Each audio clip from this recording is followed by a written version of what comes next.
Hello everyone, কেমন আছো তোমরা? আশা করব অনেক ভালো আছো। আমরাও কিন্তু অনেক ভালো আছি। আজ রিম্পা চন্দনার রান্নাঘরে কিন্তু আবারও চলে এসেছি তোমাদের সঙ্গে। নতুন একটি দিন, নতুন একটি ভিডিও নিয়ে আবারও হাজির হয়েছি। তো আজকে কিন্তু নিয়ে এসেছি একাদশী আজকে, আর একাদশী নরম তুলতুলে সাবুর লুচি। তো আজকে এই সাবুর লুচিটা তোমাদের সঙ্গে শেয়ার করছি। দেখুন কতটা সুন্দর হয়েছে, আর খেতে কিন্তু অসাধারণ। যেহেতু আজকে একাদশী, আর একাদশীর দিনে কিন্তু আমরা বাড়িতে বানিয়ে ফেলেছি সাবুর লুচি। তো তাহলে চলো বন্ধুরা, আজকের রেসিপিটা তোমরা একদমই স্কিপ করো না, পুরোটা দেখার জন্য অনুরোধ রইল। আর যারা এখনও চ্যানেলটাকে সাবস্ক্রাইব করোনি তারা কিন্তু চ্যানেলটাকে সাবস্ক্রাইব করে অবশ্যই পাশে থেকো।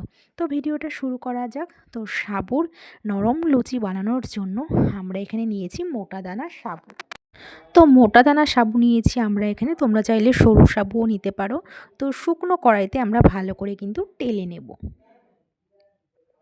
তো আমাদের মোটা দানা সাবুটাই বেশি ভালো লাগে খেতে, এর জন্য আমরা এখানে মোটা দানা সাবু নিয়েছি।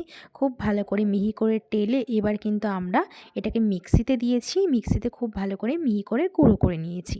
এবার কিন্তু আমরা একটি চালনি দিয়ে কিন্তু ভালো করে ছেঁকে নেব। যতই ভালো করে মিহি করে আমরা করি না কেন, কিন্তু ভালো করে ছেঁকে নিলে এর মধ্যে ছোট ছোট দানা থাকে, সেগুলি কিন্তু আর থাকবে না। তো ভালো করে আমরা চালনি দিয়ে কিন্তু ভালো করে চেলে নিয়েছি। তো এবার কিন্তু আমরা কিন্তু সেদ্ধ আলু নিয়েছি, একটা সেদ্ধ আলুকে কিন্তু গ্রেট করে দিয়ে দেব। তো খুব ভালো করে কিন্তু আমরা গ্রেট করে দিয়ে দিচ্ছি।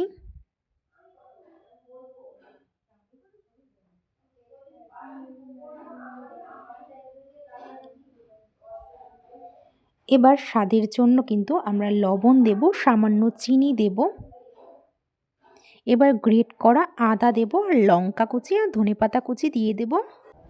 তো সব কিছু তো আমরা এখানে দিয়ে দিয়েছি। এবার কিন্তু আমরা এখানে দেব সামান্য কিন্তু আমরা জিরে দেব। এবার সব কিছু কিন্তু আমরা খুব ভালো করে একটু শুকনো মেখে নেব। তো ফার্স্টে আমরা সব কিছু শুকনো করে মেখে নেব।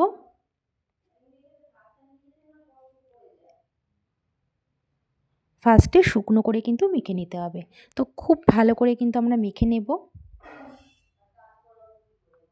আর এবার সামান্য একটু উষ্ণ গরম জল দিয়ে আমরা মেখে নেব। সামান্য উষ্ণ গরম জল দিয়ে আমরা খুব ভালো করে কিন্তু মেখে নেব।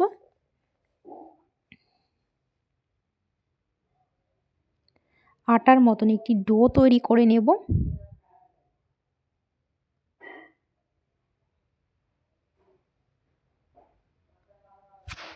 দেখো আমরা গোল গোল করে নিয়েছি।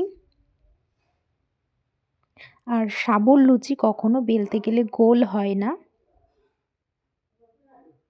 তো দেখো আমরা কিন্তু ছোট ছোট করে নিয়েছি, আর এটাকে আমরা বেলে নেব। ফার্স্টে আমরা একটু বেলে নেব, আর কড়াইতে কিন্তু আমরা তেল দিয়েছি।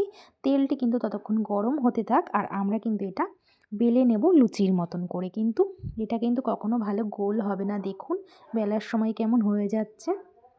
এবার তার জন্য কিন্তু আমরা কিন্তু একটা বাটি দিয়ে কিন্তু এটাকে কিন্তু আমরা কেটে নেব গোল করে। আর এর মধ্যে একটু তেল দিয়ে আমরা কিন্তু বেলছিলাম, দেখুন কেমন হয়ে যাচ্ছে।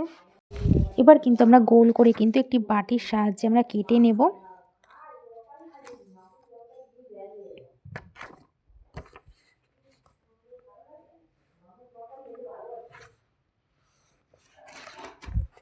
তো দেখো আমরা কিন্তু বাটি দিয়ে কিন্তু গোল করে কিন্তু আমরা কিন্তু এইভাবে সবকটি কিন্তু কেটে নেব। আর এরকমভাবে বাটি দিয়ে কেটে নিলে কিন্তু খুব সুন্দর গোল হয়, দেখুন। তো সবকটি কিন্তু আমরা এরকমভাবে বেলে তারপর একটি বাটি বসিয়ে মাপ নিয়ে খুব ভালো করে কেটে নেব। তাহলে কি হবে, খুব ভালো গোল হবে, আর খেতে দেখতেও ভালো লাগবে, আর খেতেও কিন্তু বেশ ভালো লাগবে। তো সেম প্রসেসে আমরা সবকটি কিন্তু লুচিকে বেলে আমরা গোল করে কিন্তু কেটে নেব।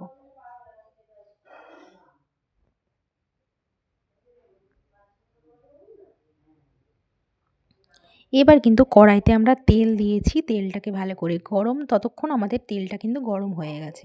এবার এক এক করে কিন্তু আমরা লুচিগুলিকে কিন্তু ভেজে নেব। আর এগুলো কিন্তু খুব একটা বেশি ফোলে না, মোটামুটি ফোলে, কিন্তু যেরকম আমরা লুচি বানাই লুচির মতন ফুলকো ওরকম কিন্তু ফোলে না, কিন্তু খেতে খুব সুন্দর হয়, দারুণ লাগে খেতে, আর একাদশীর দিনে কিন্তু খেতে খুব ভালো লাগে। তো এইভাবে সেম প্রসেসে আমরা সবকটি লুচি কিন্তু বেলে নেব। আর যেহেতু আজকে একাদশী, তো একাদশীর দিনে কিন্তু আমরা এরকম সাবুর লুচি বাড়িতে কিন্তু বানিয়ে ফেলেছি। তো ফার্স্টে আমরা একটা করেছি, এবার কিন্তু সেম পদ্ধতিতে আমরা সবকটি লুচিকে কিন্তু ভেজে নেব।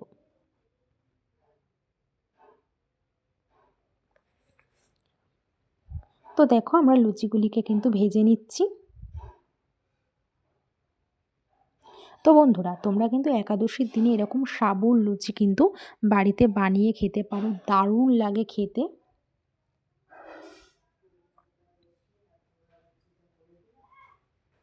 এভাবে কিন্তু আমরা সবকটি লুচি কিন্তু ভেজে নিচ্ছি।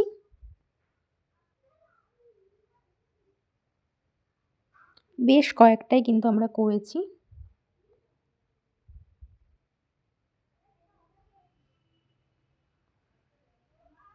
তো এইভাবে আমরা সবকটিকে কিন্তু লুচিকে আমরা ভেজে নিয়েছি। এবার কিন্তু আমরা একটি পাত্রে কিন্তু এখানে একটি থালাতে আমরা কিন্তু রেখে দেব। আর তেলটাকে কিন্তু ভালো করে ঝরিয়ে নিতে হবে, যেহেতু সাবুর লুচি অনেকটাই তেল টেনে নেয়, এর জন্য তেলটাকে একটু ভালো করে কিন্তু নিংড়ে নিতে হবে। এই যে আমি ধরে রেখেছি তেলটাকে ভালো করে। এবার আমরা প্লেটে কিন্তু নামিয়ে ফেলছি এক এক করে। ধরা তৈরি হয়ে গেছে কিন্তু আজকে আমাদের সাবুর লুচি। আর আজকে একাদশী, যেহেতু আমি একাদশী করেছি, আর একাদশীর দিনে কিন্তু এরকম সাবুর লুচি খেতে কিন্তু খুব ভালো লাগে। আর সাবুর লুচির সঙ্গে আমরা এখানে এই যে ঘুগনি করেছিলাম একটু, ঘুগনির সঙ্গে কিন্তু আজকে আমরা গরম গরম এই সাবুর লুচি পরিবেশন করব। দেখুন কতটা সুন্দর হয়েছে, নরম তুলতুলে, খেতে কিন্তু দারুণ হয়েছে। তো বন্ধুরা, কেমন লাগলো আজকের সাবুর লুচির রেসিপিটা? আজকের রেসিপিটা যদি তোমাদের ভালো লেগে থাকে তাহলে কিন্তু অবশ্যই একটি কমেন্ট করে জানিও। তো আজ এই পর্যন্তই, আবার দেখা হবে নেক্সট ভিডিওতে। ততক্ষণ তোমরা সুস্থ থেকো, ভালো থেকো। আর যারা এখনও চ্যানেলটাকে সাবস্ক্রাইব করনি তারা কিন্তু চ্যানেলটাকে সাবস্ক্রাইব করে কিন্তু অবশ্যই কিন্তু পাশে থেকো।